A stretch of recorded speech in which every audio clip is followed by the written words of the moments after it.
Po them kështë zgjidhja.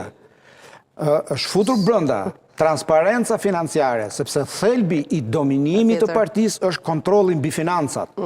Kryetari i partisë është edhe shefi financave. Ky ka lekët, ky ka çelësin e mbajtjes pushtetit, ky na garanton që ta mbajë pushtet dhe secili rri ke cepi vetë që po iku ky, ikëm gjithë. Çfarë u tha Rama të vetëve në një mbledhje të kryesisë? Po ika unë, tha, ikni të gjithë për. Dhe atëherë gjithë menduan që më mirë këtu ke cepi se sa në rrugë pasaj. E qartë, megjithatë nuk i dihet, protesta ka nisur, pavarësisht se nuk është se temperaturat janë shumë të larta, i ka favorizuar moti në fakt por ajo nuk ka rëndësi nga temperaturat apo nga ngjarje tjera që mund të ketë Tirana. Për të 56-ën apo të 7-ën ditë, më korrigjoni se kemi humbur sensin tani. Po ja afrohemi 60 ditë që këta njerëz kanë qenë në 31 maj që dalin këtu. Që në 31 maj mbrëmjet e Tiranës shoqërohen nga një protestë e qytetarëve. Nuk ka rëndësi numri, nuk ka rëndësi shumë pak, nuk ka rëndësi nëse bulevardi ka arom parfumi apo është një protestë normale. Këta njerëz dalin dhe ai bulevardi është kryer në një manifest të fjalës së lirë dhe të fjalës pa thënë. Njerëz të irrituar, njerëz të padëgjuar, njerëz të cilët tonë ashtu siç e mendojnë.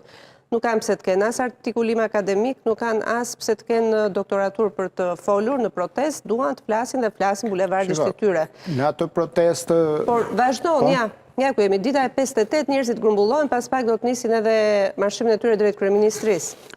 Ajo që është unikale për kushtet tona, por jo vetëm, është qëndrueshmëria, rezistenca.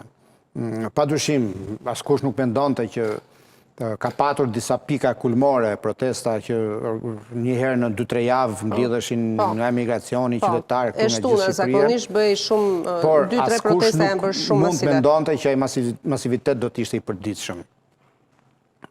Gryrje, brerje që pëson vetë, erozioni që pëson gjatë rrugës, njerëz që vini herë, 2 herë, 5 herë, 10 herë pastaj tërhiqen sepse shndrohet në rutinë. Vera, pushimet, e gjitha kjo ka bërë që protesta normalisht në numra të kurrët. Po unë mendoj që sot më nuk është çështje numrash.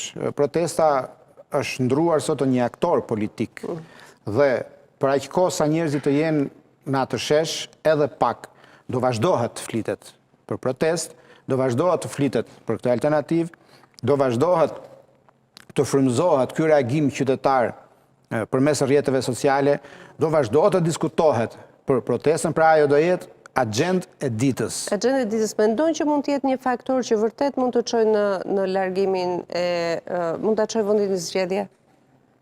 Mund të ketë një trysni të tillë kjo protestë nëse në shtator fillon më e rivitalizuar etj. Kështu ja.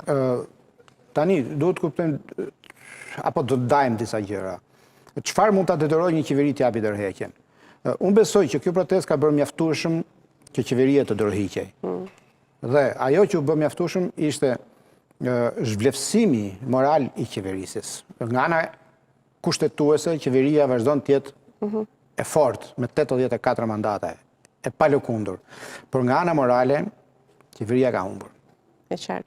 Sepse politika nuk është vetëm numra në parlament. Politika është mbi të gjitha, apo më shumë se sa kaq, është moral përpara qytetarit, përpara atij që të ka votuar. Dhe këtë moral, kjo qeveri e ka humbur. Por, mund të rezistoj, pas një pikë diskutimi, a mund ta ushtroj presionin, kështu jo, ama nëse pas kësaj do të ketë aktorë të tjerë që do mund të nxiten brenda apo jashtë vendit, atëherë këtu duhet parë dhe mendoj që